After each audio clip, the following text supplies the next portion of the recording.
Sporting entendeu que era importante falar com o topo da pirâmide de quem tutela o desporto, porque desde novembro, estamos a falar em apenas 5 meses, vários acontecimentos que sobretudo mancham o desporto, mancham a imagem do desporto nacional. E estou a falar do caso do Fábio Veríssimo, estou a falar do caso do roubo do desaparecimento das bolas quando o Futebol Clube Porto marcou o gol para não haver uma reposição rápida de jogo, do roubo das toalhas do guarda-redes Rui Silva, da colocação de umas colunas quando o Sporting jogou no Dragão. Os nossos adeptos tiveram o tempo todo, sempre que entoavam cânticos, um som para abafar os cânticos dos nossos adeptos e incomodava, um som bastante incomodativo, sempre presente durante o jogo. E por fim este episódio do handball. E de facto, o que eu constatei desde novembro até hoje é que silêncio total. Silêncio total. O que está a acontecer é que há um clube que tem um modus operandi desde os últimos 5 meses, que tem uma forma de estar, uma atitude desportiva que eu não encontro outro adjetivo sem dizer miserável. Miserável. Mas é o clube ou o presidente? É quem representa o clube. E eu depois acho muita piada como se coloca tudo da mesma dimensão, que é, ninguém diz nada. Presidente da Federação não diz nada. Presidente da Liga não dizem nada. E atenção, são pessoas sérias, que eu sei que são. Só que ter valores também é lutar contra práticas que interferem na ética, que interferem na integridade das competições. O Presidente da Liga e a CEO da Federação disseram recentemente que são coisas que fazem parte do futebol. Senão não fazem parte do futebol. E é aí que eu apoio estas pessoas, mas discordo dessa visão. Não faz parte do futebol. Não faz parte do futebol roubar toalhas ao guarda-redes para não poder secar as mãos.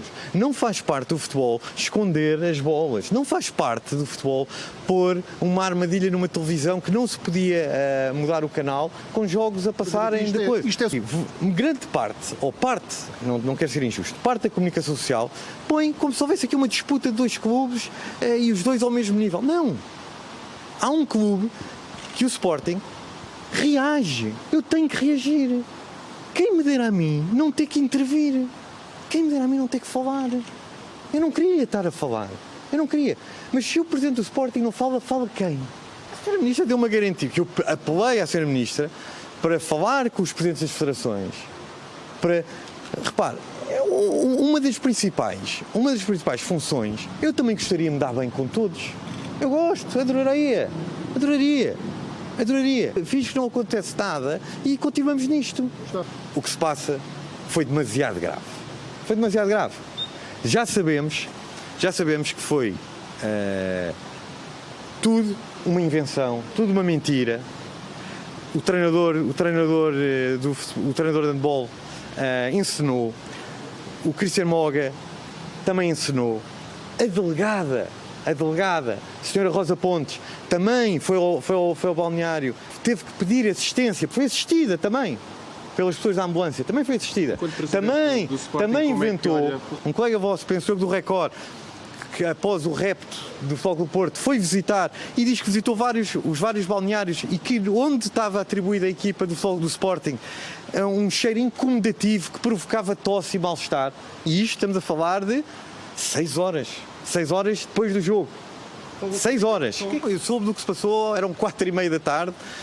Eu estava em Lisboa e começa o telefone a tocar, que a equipa não queria jogar, que se passava o que estava a acontecer. É surreal. A Federação, naquele dia, entendeu que havia condições para jogar. O Sporting disse na altura que jogou sob protesto. Mas o Sr. Presidente do Futebol Clube Porto, quando sair daqui, colocarem estas questões que estão aqui, são 5, e entregava-lhe estas perguntas para vir esclarecer os portugueses. Que é, eu deixei isto também para a Sra. Ministra, para ajudar na própria reunião.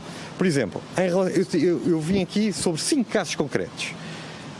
Caso Fábio Veríssimo. Okay?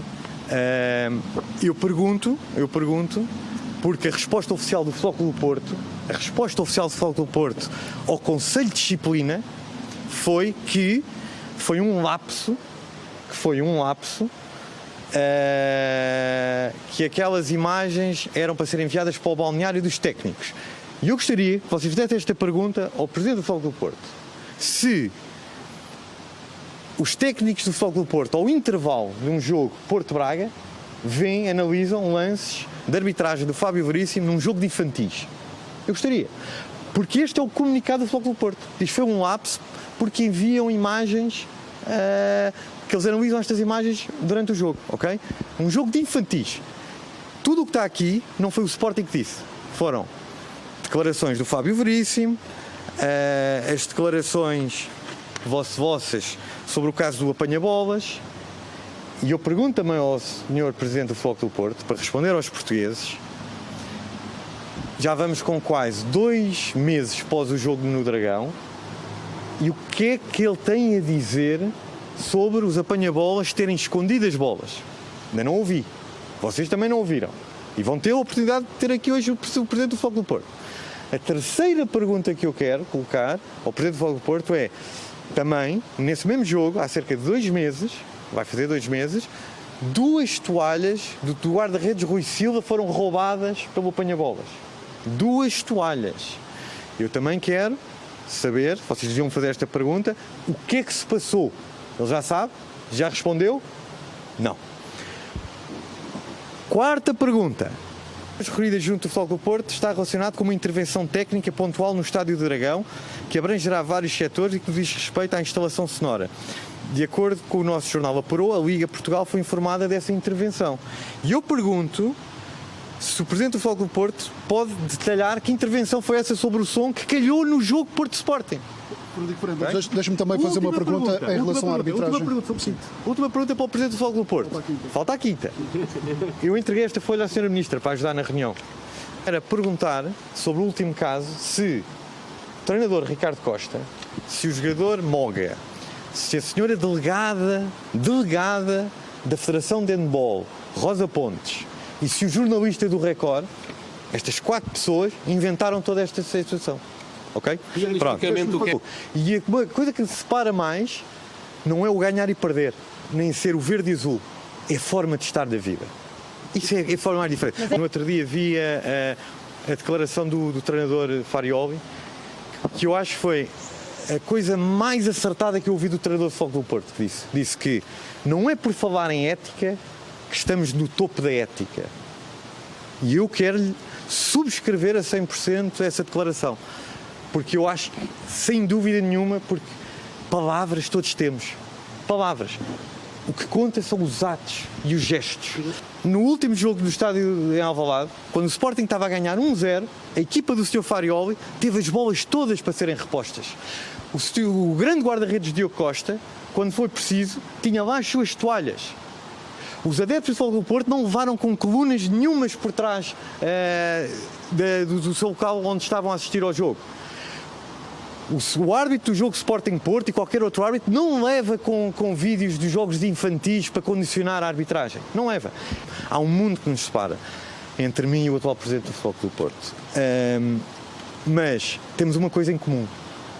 É que ambos somos presidentes e durante o dia, o nosso dia-a-dia, temos que tomar N decisões ao longo do dia. N decisões. E eu tenho a certeza que muitas dessas decisões que eu tomo, umas são corretas, outras mais ou menos e outras erradas. Mas há uma coisa que nestes quase 8 anos de presidência do Sporting que eu tenho. É quando chego a casa, chego e tenho a consciência tranquila que não traí os valores do Sporting, não envergonhei os sócios do Sporting e uma coisa ainda muito mais importante para mim, não envergonhei quem eu educo em casa. Muito obrigado.